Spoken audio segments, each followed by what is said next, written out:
Hi everyone, this is AK and welcome to my channel. I'm here in my home and I'm looking forward to travel a place called Petoti. One of my friend who is a trek organizer has been conducting the trek. This place that Petoti falls somewhere on the backyards of Kodaikanal districts, but it falls on the Kerala state. You might have heard about a place called Mathikettan Shola. This is one of the most exciting and most interesting forest range which has a lot of mysterious stories. If you go and search on the internet about Mathikettan Shola, you will come across a lot of stories about it. This place can be accessible your regular vehicles, but I'm going to take a different way, a different route. I'm just taking a bus from here. I thought of taking a on the go bus, but then I thought, what if I don't get a proper seating? So I just went ahead and booked a bus ticket. I have dressed my leg like this with clean cotton gauze and some cotton. So with this leg, I don't want to take chance in sitting in an uncomfortable seating position all night and end up risking my trek. So I booked my tickets. From Chennai to Teni, it would take around 7 to 9 hours, it seems, because the arrival time, as the bus operator has mentioned, is 7 a.m. and from Teni to Bodhi, it is around somewhere around 14-15 kilometers, which would hardly take 20 minutes by bus or any other vehicle. From Bodhi, I'll have to take another bus. That will be around another 16 kilometers, but that is a high range route, so it would take slightly bit longer, close to 30 to 40 minutes. So that's my plan. So I am just talking to you on the daylight sun, because when I leave home it will be so dark, so I wouldn't be able to capture so much. So I'll show you what I have packed in my bag.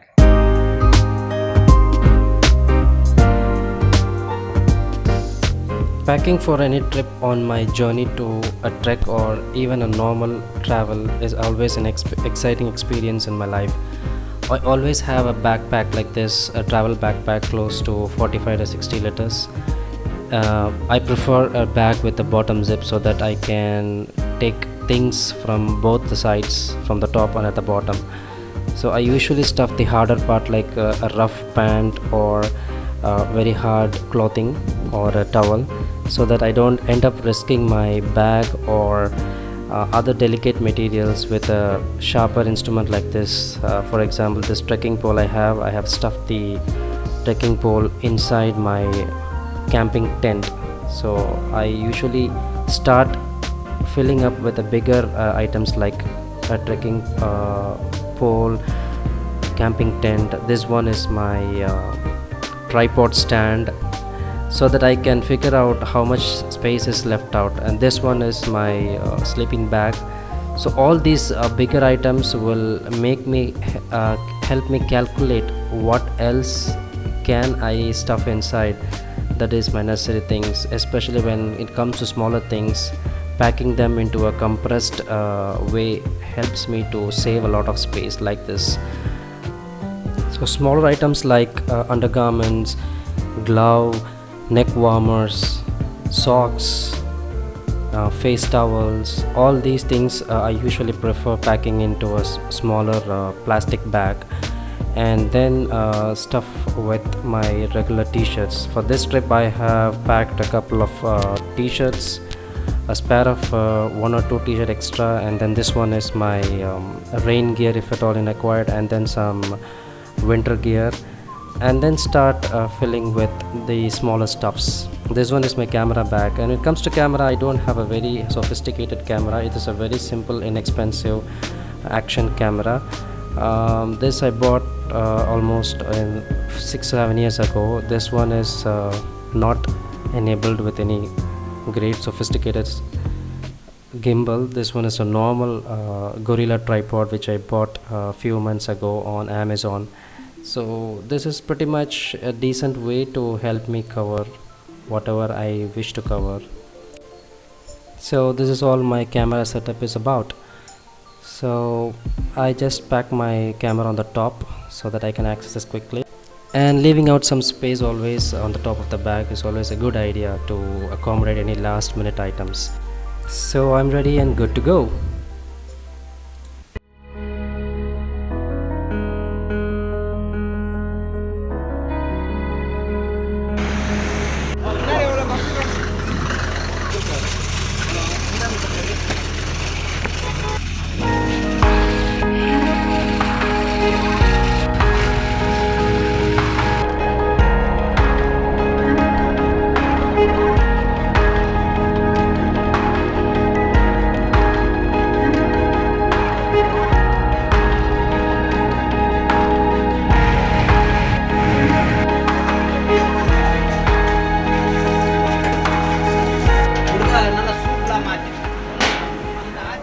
When I woke up in the morning and about to finish the first leg of my journey from Chennai to Theni, and taking a look of this road made me recollect it was a very familiar road, and it was all about my road trip on a bike, that is a Pulsar 150 bike, all the way from Chennai to Thiruvananthapuram. So this portion of Batalagundu and Theni and Kambam is always a special place for me, that reminds me of my road trip.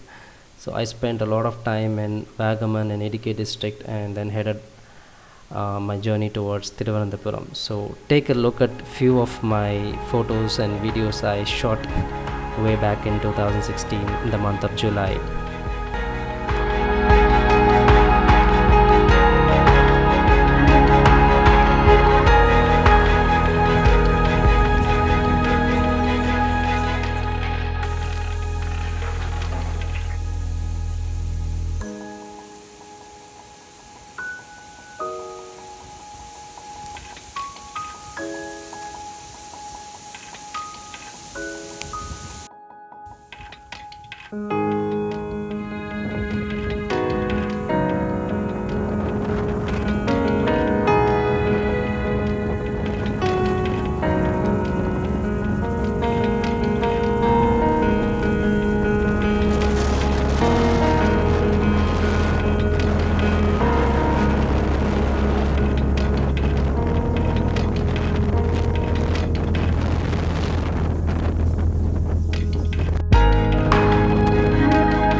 Driver suggested me to take a bus from here, rather going all the way to Kampong.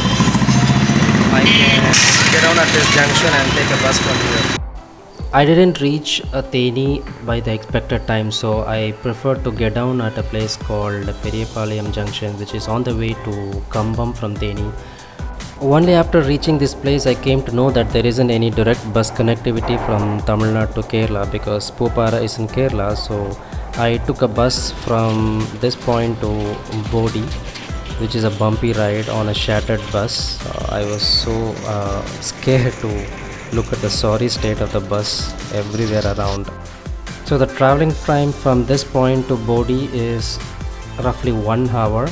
So it was very exciting to see all around. It was a scenic route. I didn't had any breakfast, so I munched on some nuts and dates, which I precautiously packed on the previous night in my bag. So it gave me a nice feast through to my eyes and my stomach. Throughout the stretch of the travel, I could witness a lot of windmills everywhere on both sides, and some palm groves, and a lot of agriculture happening on the way. And then I reached Bodhiba Stand. So I have reached the Bodhiba Stand. From here to reach Bupara, either we have to take a bus to Bodhimittu or take a direct jeep service to Pupara. Let's see how we can find it.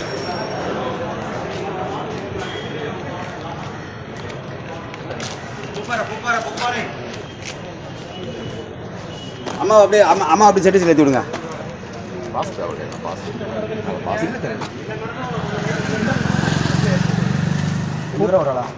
அதான் ஐயா அம்மா முன்னாடி ஏற்றிக்க சொல்லிட்டேன். Pupara சூப்பராக தான் இடம் இருக்குங்களா? இடம் இருக்கு. இங்கே இறங்கலாமா? கொண்டாங்க.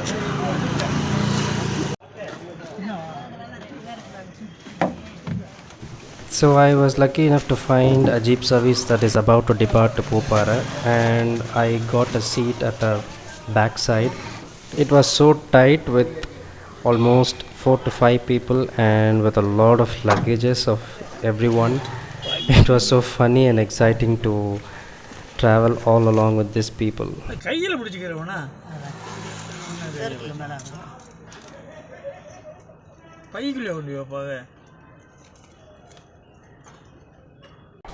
Within a span of 15 minutes, the driver managed to pack in as much as 15 people in that small jeep, and it was one hell of a roller coaster ride all the way to Pupara.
At last I reached Popara after 2 hours of bumpy ride, which was way more than my expected travel time because there were a lot of several road widening and maintenance projects that were going on the way. Climate during this part of the year in Kerala would usually be hot and dry. So understandably that was a very hot day during the travel for me, and I waited for a couple of minutes, and eventually I met some of my trek mates who had earlier accompanied in some of my treks. So I had a chit chat with them for quite a while, and then we decided to go for a lunch in a nearby hotel. Mask rules in Kerala is strictly followed compared to Tamil Nadu because when I was traveling from Bodhi to Pupara on the jeep, masks are not strictly imposed.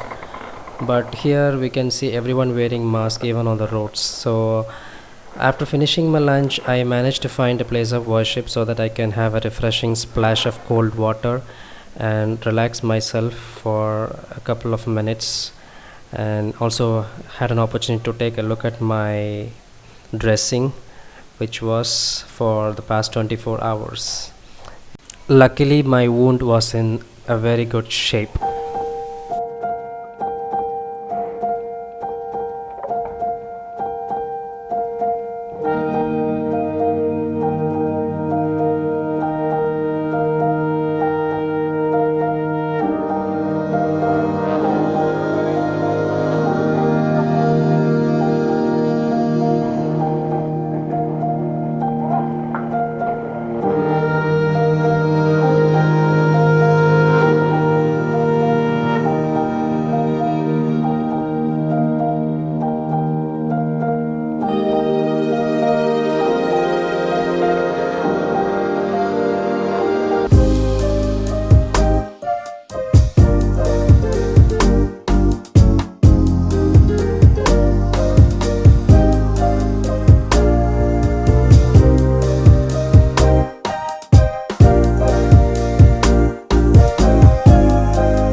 At last, we have come here to the base camp, which is a forest department property. Actually, there are two buildings. Each building has some beds, like bunker beds, with 14 and 15, close to 14 to 15 bunker bed facility for people to stay. There are also two more buildings. One on the top, as you have seen on the video. This is a two-person facility where now we have all men in a group and only two women, so those women are taking that. So we all set, so let's go take a look at some good views from here. So there isn't any much activity to do here right in the base camp. Usually there will be some water streams nearby, but we'll have to go or take a vehicle to have some good views nearby, so we're going for that. We waited for some time until everyone in our team has arrived at the base camp, and we went on for some amazing views to a place called Chaturangapare, and also we'll be seeing the entire trek in the next video. So stay tuned and subscribe to our channel and like if you have enjoyed this video. I can't leave this place. My heart doesn't allow me to move away from this place, but my trek organizer is calling me back.